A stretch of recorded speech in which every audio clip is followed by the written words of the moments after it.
Welcome, everyone. My name's Mark.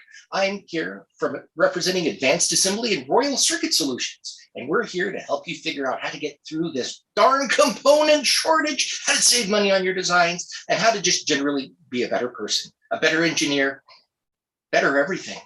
So it's going to be fun. I'm joined today by Lydia Arriaga, and Christy Powell of Advanced Assembly, and I'll introduce them in just a second. But before we get going, down at the bottom of your screen, you're going to see a little box for Q&A, questions and answers. If you have any questions as we go through, please ask them there rather than the chat. It's just easier for me to keep track of everything that's going on. With that, let me bring in Lydia and Christy. Lydia, how are you? I am good, Mark. How are you? I'm doing well. I always love these webinars. Hey, tell us a little bit about yourself, maybe your family, and what you do for Advanced Assembly. Sure. So my name is Lydia Arriaga. I'm a sales manager here at Advanced Assembly. I've been fortunate enough to be with this company 15 out of the 17 years it's been around. I live here in Aurora, Colorado.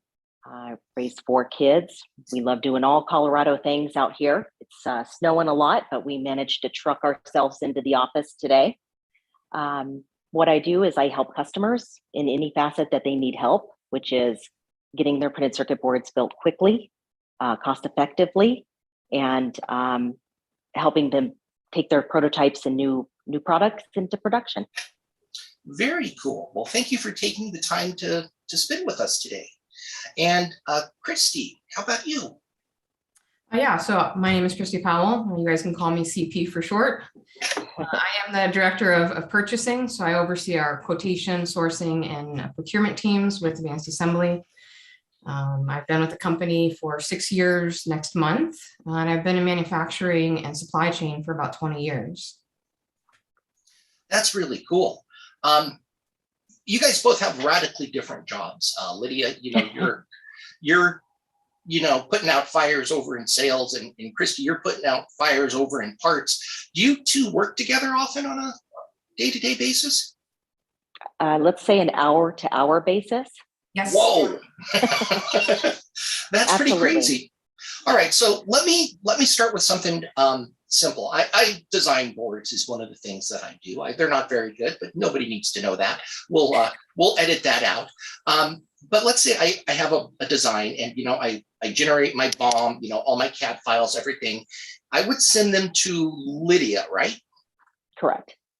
And then what happens with them there, Lydia? Well, we'll do a quick precursory check on your data to make sure that you gave us everything that we really need. We're also going to kind of tear your BOM apart a little bit.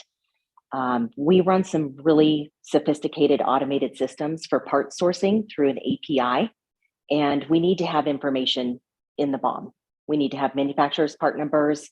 We need to have descriptions. We need to know how many different BOM lines you have, how many times you use those parts, and we format the BOM to go through that API. So if you are working with somebody here and they reach out to you about your BOM format, make sure that you're putting it in a format that we can read. The reason why we ask for this data is we just want to turn the quotes quickly and accurately. And what format is that? What format that you can It's an Excel format, and we have all the parts that are the same part grouped together, listed with a quantity. So there's a couple different ways that you can send a BOM, and we like all the family or the parts of the same family to be grouped on one line. And some customers sometimes tend to put one reference designator per line, making the BOMs really long and harder to manage. So that would be one thing is definitely look at your BOM format. We have best practices. We can even supply just a sample BOM that you load your parts into, which is great for our system. Okay, so I send you all that stuff, and then part sourcing is absolutely killer these days. I've got sitting over there, I'm starting to stockpile my own parts on hand so that I can send them out to you guys when I need stuff built. It's just getting nuts. How do you guys deal with part availability? Do you even deal with part availability? So I'll explain the magic that happens behind a quote. And then, of course, Christy can really dial into the software and how it works. When you send us that data, we turn quotes in about 24 hours. So the minute we get your data, we start formatting the BOM to go through the API and sourcing all the components. And you're right, Mark, parts are a mess right now. At that same time, we have our process engineers reviewing the assembly, verifying the pricing, what the lead times should be if there's any special requirements. And the board house is also quoting the PCB. We turn quotes again in 24 hours. So we have to wait for all three of those pieces to come back so that we can format a quote to our customer. Right now, with parts being the way that they are, we usually send what we call an exception report back with a quote, and that are parts that can't be sourced, parts that have lead time, or parts that are just unavailable. And from there, we work with our customers one-on-one to see what we want to do next. And that's where the flexibility piece comes in. Do our customers want to consign us components? Do they have a few spares there? We're pulling parts off of old revisions. We have second-tier distribution that we can reach out to in order to find all the components and get the boards built fairly quickly. All right, but you said this is something more that you manage and oversee, though, but Christy's the one doing the work. That is correct. That is all correct. Right. Let's hear from her. So Christy, I mean, okay, so I send Lydia all my files and I make it Lydia's problem. And then Lydia makes it Christy's problem. What does that look like? Well, I definitely think it's a collaboration in advanced assembly from everybody, from sales and from my teams in particular. So I want to give credit there. But when we do start the quote, we're going to drop it into our software. Again, as Lydia mentioned, formatting is important so that it doesn't delay or have problems in the software. And from there, we're going to basically ping APIs direct through our distributors, and we're going to have live information that comes back. As she notated, we are seeing a lot of lead times. This is just something that's very prevalent in this industry right now. So we're going to give that information to the sales rep, ultimately to the customer about lead times and some options there as to whether or not they're going to supply those parts, if they're okay with those lead times, or whether or not they want us to go out to those second tier distributors. One thing I do want to mention for second tier is it's still difficult. There's an increase in cost for second tier distributors. You're going to have longer lead times. So something to keep in mind when you're creating those BOMs is be able to provide multiple alternates for diodes, for connectors, in order to minimize having inventory that's available. It's just moving very quickly. What is, forgive me for asking, but what is a second tier distributor? I mean, Sure. I've been called a third-rate engineer, but I don't know about second-rate or second-tier distributors. So our second tier distributors are basically independent distributors. We work with authorized distributors. We definitely want to make sure that they've got a connection to the manufacturer, and that's where we're going to go first. Other than that, we're going to look at companies such as WinSource as an example. They are in China, but they have a quality program. So we really vet these things out too. We don't just buy from anybody. We want to make sure that they have quality standards, that they're not at risk for counterfeit parts, because certainly we don't want to be put in that situation on our end, and obviously for an engineer either. So we'll give that option for the second tier distributors that we have authorized, and whether or not you want that as an option to go with. All right. Is there anything that engineers can do to make your job easier? Yes, alternates. I can't state that enough. For passives, if you allow for us to do alternates, caps and resistors, we certainly will look and try to find something if there is a problem with stock. We'll try to actually answer that on our own if that's okay on your end. And then the second part is we're not going to substitute, connectors or diodes. So if you have multiple parts in your BOM, that just helps. Again, stock is moving quickly, so we can quote something, and in 30 minutes, that stock actually could change. So if you have those alternates, we can always reference that to not delay that as you place your orders. So I've got two questions about that, one for you and then one for Lydia. One is, how do you want us to indicate an alternate? Do you want us, like for a capacitor, do you want me to say circap 10 volt X7R 0.1 UF? Or do you want me to say multiple specific impedance? Multiple specific MPNs, especially when you're looking at connectors and diodes. Certainly, we want to have those MPNs.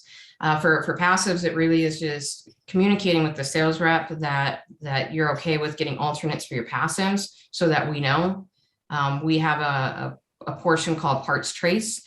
What that is there are some builds where it's very, very specific. They need to know that certain parts are placed on the boards. And so there's that call out, and that means that we are not going to substitute anything on your BOM. So if you're just open and kind of communicate that with the sales rep, so that we know what we can substitute and not. And Lydia might be able to ping in a little bit on that. Yeah. So Mark, when it comes to passives, like Christy had mentioned, the way that the API works and the way that different software tools work, we really want to see a manufacturer part number for every single BOM line. We would prefer that you give us, if there's 10 approved alternates, all 10 part numbers. That API cannot search by value. And what happens is a human has to get involved when we receive a bill of material that only lists passives by description or value. Because if a comma is in a different place, or a period, or they call out their wattage or percentage different, we can never find a match. But when we have a manufacturer's part number in the API, it shoots out the value, giving us many options from many suppliers to choose from. And if our customers are okay with substitutes, let us substitute everything we can up front. We're always going to be 100% transparent. We want you to look at those substitutes and approve them before we begin the build. Now, Christy mentioned something that, parts can disappear in a half an hour. I experienced that on my last design. To the extent was, as I was adding things to my design, to my schematic, I was adding parts to my DigiKey basket, and I was checking that out like every hour just to avoid it. Just give me those things. But that was on something where, the parts weren't necessarily flowing through you. If parts flow through you, if things are moving that fast, how do I lock in those parts? How do I get you to buy those when I want you to buy them? So that is something that we struggle with, because all companies are a little different on how they can execute a purchase order or execute a buy and how fast that goes. The moment that we have a quote finalized, meaning all exceptions have been cleared and sourced, we ask our customers to place the order immediately, and we begin buying the same day. We begin buying the printed circuit boards and all of the components. And don't you guys have a pretty tight relationship with the major distributors? We do. We're ordering every day from them. I believe that our team has baskets going with big distribution of Digi, Mouser, Arrow, Avnet every day, all day. That totally makes sense. And for those of you that are joining us a little bit later in the webinar, we do have a question and answer down in the bottom. If you have any questions about how to get your designs processed in the age of shortages, please feel free to ask them. If not, I'm just going to keep asking stupid questions to Christy and Lydia, and they'll pretend that they're good, smart questions. They're not. Just, what are you going to do? Okay, so you told me earlier, Christy, that you can source hard to find parts from second tier distributors. Offhand, maybe between the two of you, you could tell me a little bit more about how I would consign parts over to you. Sure. So consigning parts is really easy. Again, I would just want to stress the flexibility. Customers come to us, they want a turnkey job. They want us to buy 95% of the BOM, but maybe they have already identified the parts that they know we will not be able to source. And they have bought them, they pre-bought them, they've been storing them, they've been holding them. We'll allow customers to just send a few BOM lines. If the customer has the entire BOM in their possession and want to kit a part to us, we can help with the kitting process too. There's a lot that goes into putting together a kit successfully for a contract manufacturer to build it. Some of the things that advanced assembly does, I think, are very beneficial. We can create kit labels for our customers based on the bill of material. And all that is just a little tiny label that has the reference designator, the manufacturer's part number, the quantity we need with overage, and their job number. This allows the customer to take their box of parts, label them up. If they are missing labels or they have extra labels, there's an issue with their kit. This helps them identify if they haven't supplied enough parts to count for attrition and that we're going to run into a problem. When the customer sends us the kit, we do the same exact thing. We count the parts that they give us. We verify the part numbers that they sent us are actually what's listed on their bill of material. Any deviations, anything that doesn't have the right part number, it's short on quantity or is missing, goes through our holds system through SAP, where we work directly with the customer to clear those shortages. And again, another flexibility piece, we can buy the shortages or they can send them to us, whatever works best for them. Christy, did you want to add anything to that?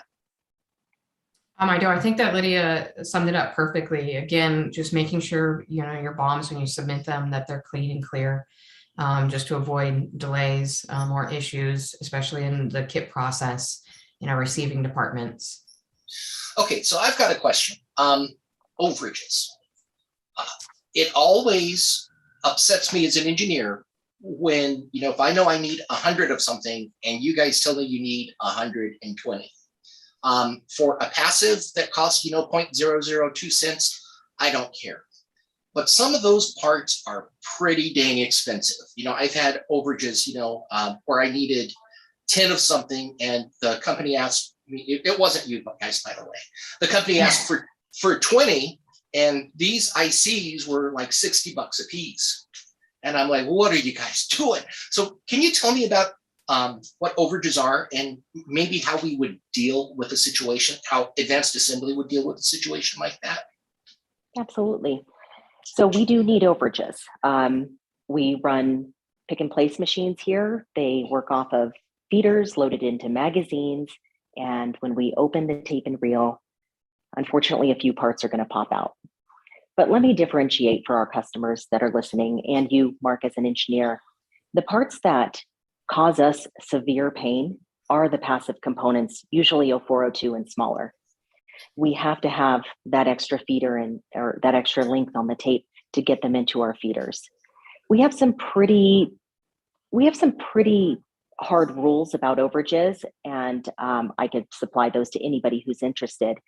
But we also are very flexible. Again, parts that are over $5, we ask for 1 to 2 pieces, and those are usually ICs, connectors, parts that don't get lost in the pick and place machines. We ask for 1 or 2 extra pieces in case something happens in manufacturing, that we don't delay your job because we got an exact count. All spare parts are returned to our customers after the build. So we're not keeping anything that we don't use. We can send it back to them and they can put it back into their inventory. Parts that are over $25 each, now those are your BGAs, again, usually bigger ICs, some connectors. We'd love 1 piece, but we don't make it mandatory. Okay, and again, that's just part of our assembly process where we use the machines as much as possible. We can cut custom trays that allow us to work with exact counts. It's just those small parts. And I don't want to delay anybody's job over 25 pieces of a 0402 resistor that costs a fraction of a penny. Yeah, and that totally makes sense. All right. So if we do have the higher cost items, we can make exceptions. We just need to talk to you. We can. We just need to communicate. A good life lesson, Lydia. So that's pretty cool. Another issue that I've noticed recently is that prices are going up everywhere for everything. A gallon of milk, for some reason, at the grocery store the other day was $8 flipping. I mean, granted, that was the organic, but I got to think that was like $6 a year ago. Why are prices going up? Is there anything I can do about it? And this question is for both of you. I think it's a few things. I definitely think that people have labor shortages right now, and I think that's impacting cost. I think materials are short. We see that just in talking components the last few minutes. Again, I think it's preparing as soon as you can, submitting your quote as soon as possible, ordering that as soon as possible. Try to avoid lead times, again, from independent distributors to reduce that cost. Lydia, on your end? Yeah. So everything that we're talking about, we're starting to feel the pinch just everywhere. So printed circuit board laminates, the raw laminates are starting to creep up. We know that gold is at a high premium, has been for a long time.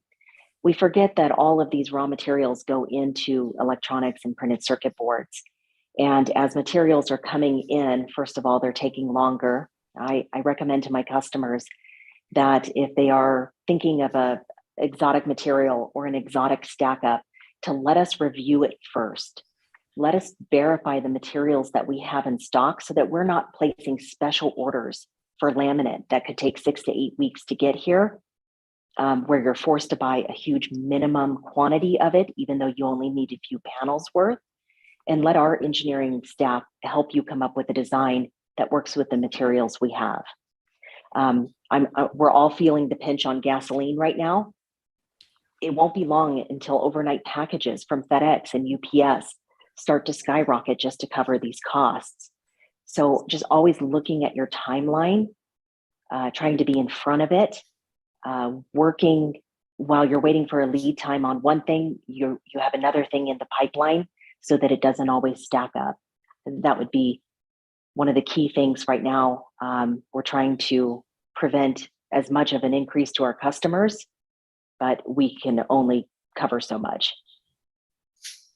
That makes sense. Christy, did you want to add anything to that? Or I know you did at the beginning at the front end of it, but did you want anything else?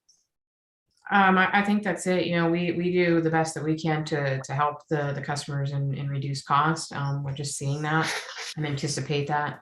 The other thing I would say too is if you have parts, for instance, on a build that you know you're going to use again, you can certainly communicate that to the sales rep too, so that we can actually buy those additional parts on that run, and it's going to come in your kit, and you won't have to worry about getting that supply of that specific part if you have another build that's coming.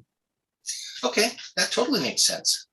Are there any, I don't want to say gotchas, but for the lack of a better word, I'm going to say gotchas, that you see engineers, or traps? How about traps? Any traps you see engineers fall into that increase the cost of their board? Lydia, you said that if they have, very specific stack ups, or maybe we don't have those laminates on hand, that can definitely increase the cost. Anything else as far as the assembly side, or mistakes that engineers make that you wish they didn't? Again, we talked about the data formatting. We do a pretty extensive design for review before we actually release a job to the production floor to prevent line down situations, or we should say line lockup situations, meaning our engineers vet our customers' designs. They are looking for many different things. I would say the worst thing that happens to our customers is they call out a part number on their bill of material and they put a different footprint down on their printed circuit board. That's kind of a catastrophic issue, especially if it's an IC. And we wouldn't want to be 75% of the board built to identify that on the line. So we actually identify that up front, which allows the customer to look at their design, make the modifications.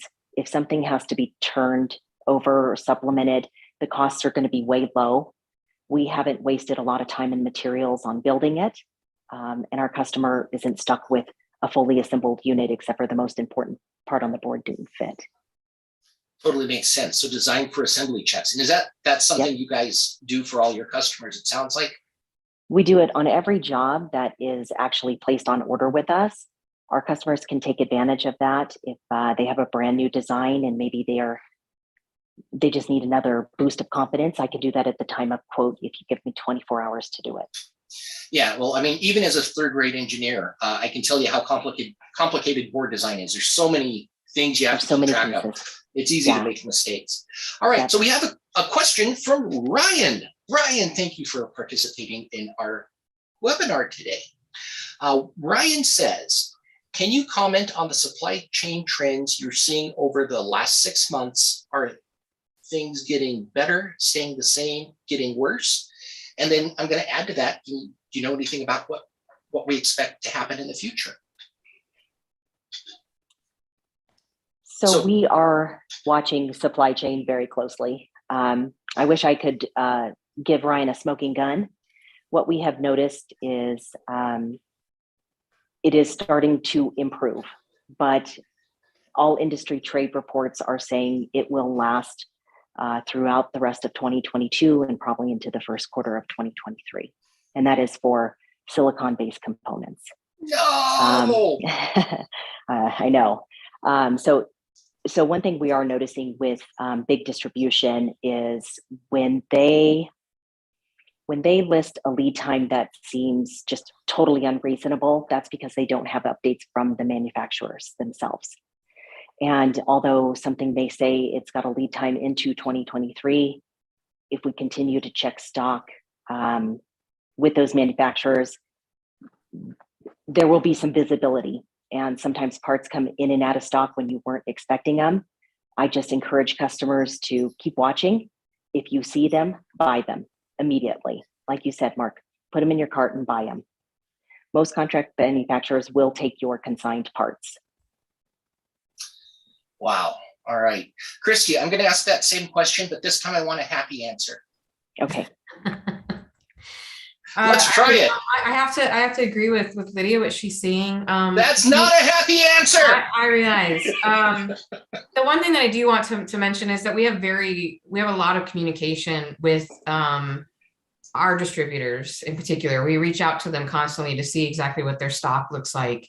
And to Lydia's point, this is really what they're seeing. There has been improvement in this year, but there still are those struggles that are happening. For manufacturers, they're just trying to keep up. They're trying to get the materials in. And because of that, it's very hard to give a trend or a visibility as to, when are they going to be able to release that next batch. And so it really is just always keeping an eye out for certain parts. We do anticipate for it to improve. I don't see that we really getting out of this wave until early 2023, to be quite honest. It could be before then, but just based on what I've been seeing on trends. So I know you guys have back channel communications, with the major distributors that engineers don't. Are you aware of any trade publications that engineers can monitor to learn things? Like you can pick up the phone and you can call, you two can talk to the CEO of DigiKey. I can't. Where would I learn about this stuff independently? So I would have to reach out to our marketing department because I know that we share in some of our newsletters different industry trends from the manufacturers. I believe that they probably, pay for updates and listings on global supply chains. So there is information out there. We get it trickled down to us. And then again, just with big distribution, we're talking to them all the time. The second tier distribution may surprise you on what they can turn up. And again, we're not using just anybody that we find on eBay. We're using companies that we've vetted out, that we have placed orders with, that have given us good components because we're very concerned about bad components, used components, or counterfeit components. And the second tier distribution can help in a pinch. They do cost a little bit more. Sometimes they take some time to get, but there are options out there, even if you're seeing, a 56-week lead time on something on DigiKey or Mouser's website. Let us look a little harder for you. So you can get stuff that I can't, it sounds like. In some cases, yes. Cool, that's great to know. And if again, for our participants, and I say that plural, any participant can join. If you have any questions, please ask them down in the Q&A. If not, we'll try to finish up with a few more questions and let these ladies get back to work. So what are your biggest pain points on a day-to-day basis? What you told me a lot with customers already. They have issues with bad BOM listings, not using the right format, whatever.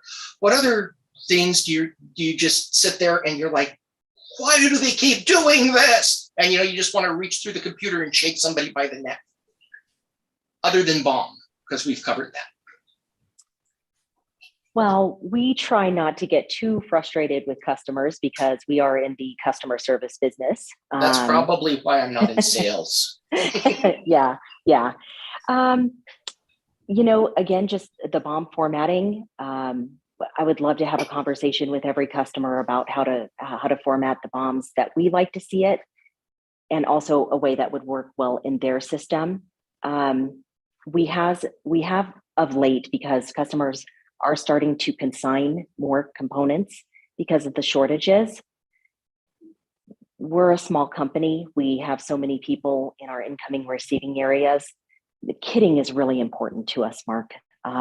If a kit comes in and it's not the best shape, it could take our team half a day just to get it into a format that we could sort it.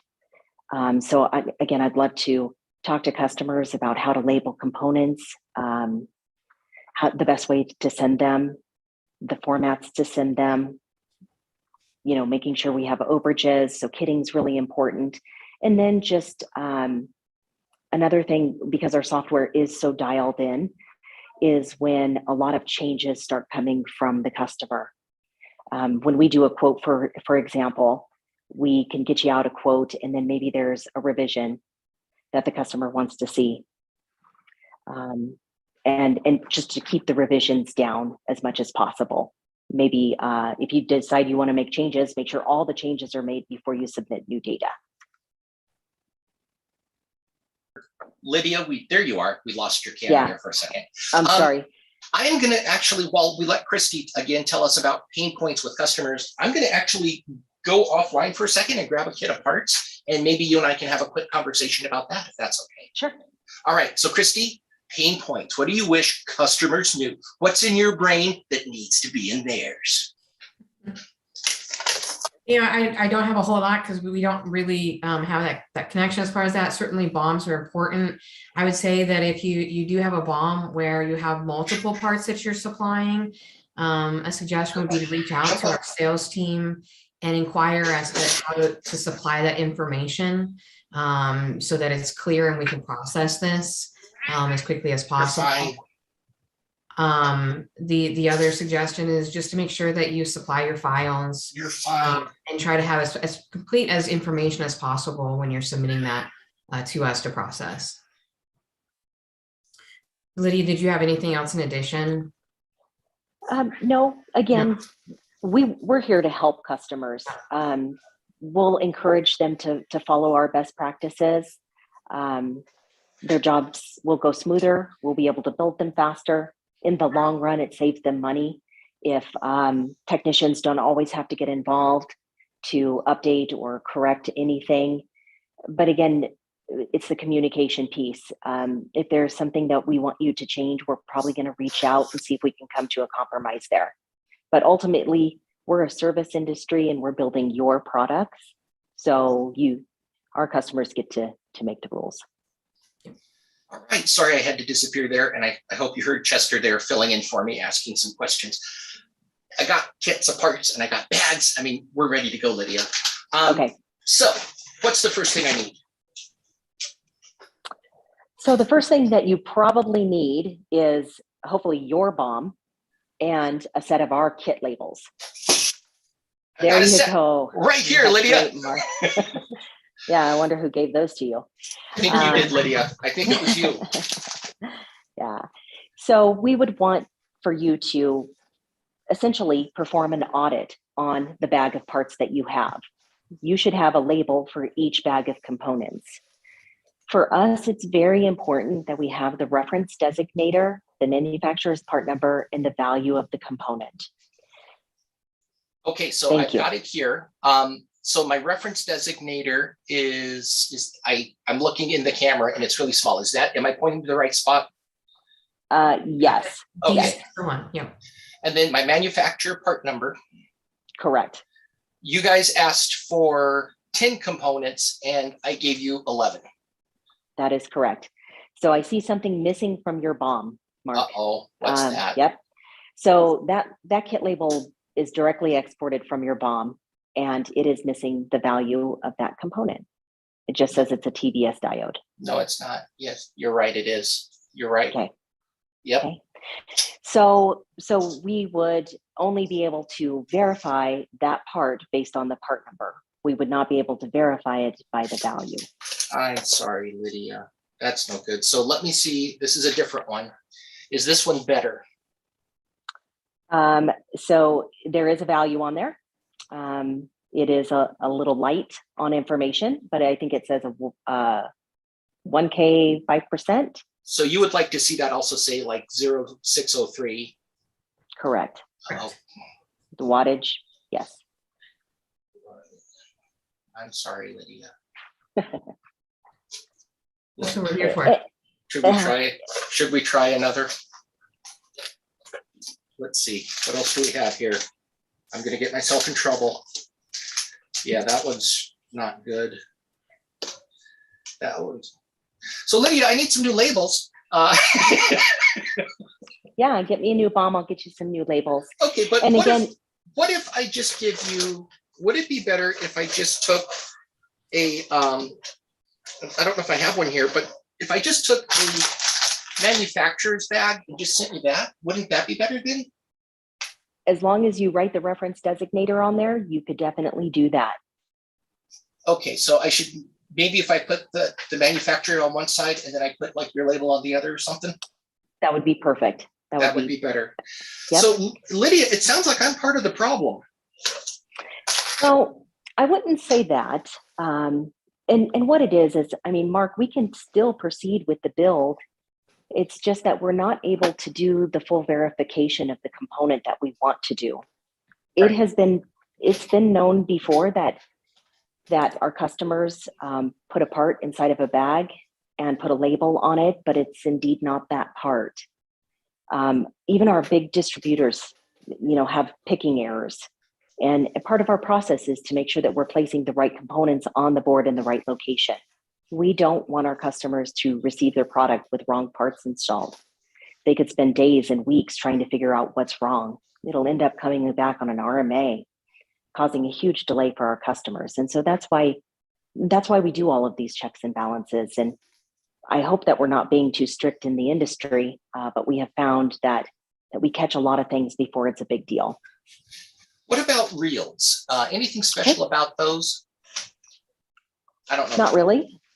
I don't know if that's showing up on camera. I can pull it out here. So would I label the bag or would I label the reel? So we would want you to go ahead and label the bag. Okay. Okay. I will share this since this is about rising costs and saving money. At least for us, if a customer is buying a component and I know that DigiKey and Mouser will put it on a mini reel for them for an additional cost, we don't need that. We don't require that. It is not mandatory if the customer just gets them in a continuous strip. Yes, perfect. You guys can deal with that. Yes, we can. Oh, wow. Okay, that's great to know. What else should I know about this type of stuff? This is very interesting. I can let you know that if you send me all of those parts and you're only building 10 or 11 pieces, I'm going to send you 97% of those parts back in their original labeling so that you can check them back into your inventory and hopefully consign them again on a new build down the road. Okay, what about, do you have any thoughts on ziploc versus ESD? Well, if your part is ESD sensitive, we would want you to continue to use an ESD bag. We don't want you to use any staples. No staples? No staples. Is that just because it takes a while to pull them out, or?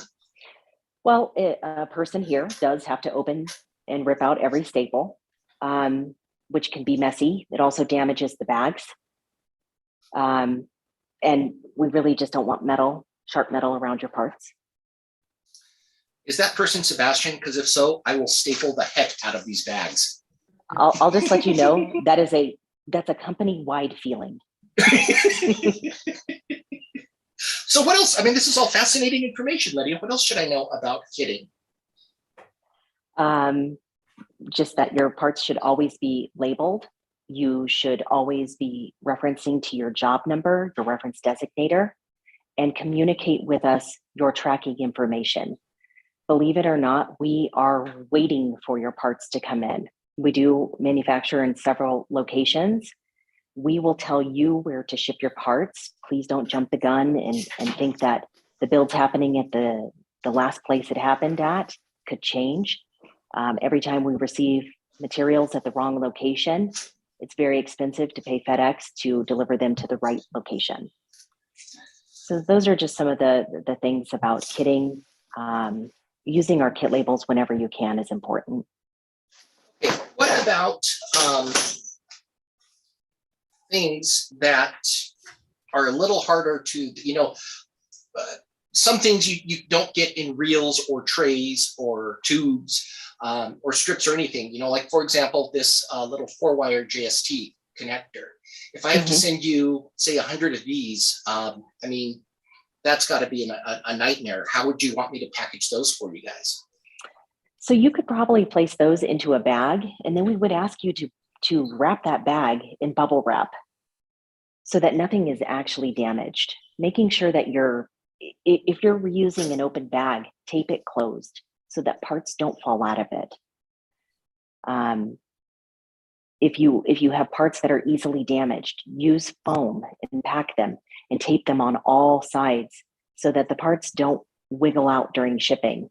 Not everybody in these handling centers and distribution centers know what's inside the box and treat them with care. So using tape, using foam, trying not to make your boxes too heavy so that damage happens. Another question, and I will pull up an example here. One of my parts is moisture sensitive. I'm looking for it. It's got a special bag. I don't see. Here it is. All right, so one of my parts is moisture sensitive. The WS2812s, which are these little RGB LEDs, you're supposed to place them within, I don't know exactly, like 6 hours after opening or something like that, something really fast. Right. Well, I've had this bag now for months. They're going to need to be rebaked. How do I deal with that? Okay. Well, I would definitely reach out to your salesperson and who you're communicating with, because we actually need to know that up front. Pre-baking is very common, by the way, and something that we do a lot of. If we buy the parts directly from Digi and they come sealed and there's a sensor in the bag that shows no humidity, well, we know that those parts are good to go. When our customers are consigning us parts, if the parts are used, open, have been shipped, we're probably going to suspect them to needing a pre-bake, but you do need to tell us up front, because as soon as we get those parts, we're going to kind of quarantine them, and so that they can go through a pre-bake right before the assembly process takes place. We're probably only going to pre-bake what we need for the build. So the rest of the parts that you would get back from us in that big reel, you would need to do the process the next time you consign them. Okay. So one last offer for questions from the participants. If you have any from these ladies, I'm about to wrap up, so ask them now. But let me give Christy a chance to share any final thoughts, and then Lydia will come back to you, and then we'll say goodbye. So Christy, any final thoughts, anything I didn't cover or questions you wish I would have asked? I don't have anything. At the end of the day, we're here for you. So if there are questions, reach out, ask them. We're happy to help. Your success in your build very much is how you submit the information to us and how we retain those parts, components, fab assembly. So. Well, it's certainly been a pleasure, and I thank you for all of your time and expertise. And on a personal note, it's nice to see you again. It's been a couple years. Thank you. Yeah. As well. Lydia, any final thoughts on your end? And I really think that we covered a lot. I just encourage customers to always ask if they are second guessing something, or if they need to understand why we're asking for the data in the format that we're asking it for. It could be a simple conversation. I think that once we explain to customers why we ask for information the way we ask for it, it starts to make a lot more sense, and just a few tweaks, we can do business very easily together. Our goal is really just to flow back information to our customers about their builds.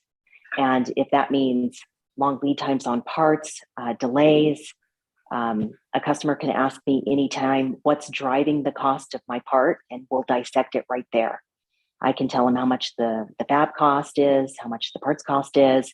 If there's one part skewing us, have our customers relook at that. If there's something causing the labor to go up, we can review that as well. We're on a roller coaster right now. So we just encourage communication with our customers.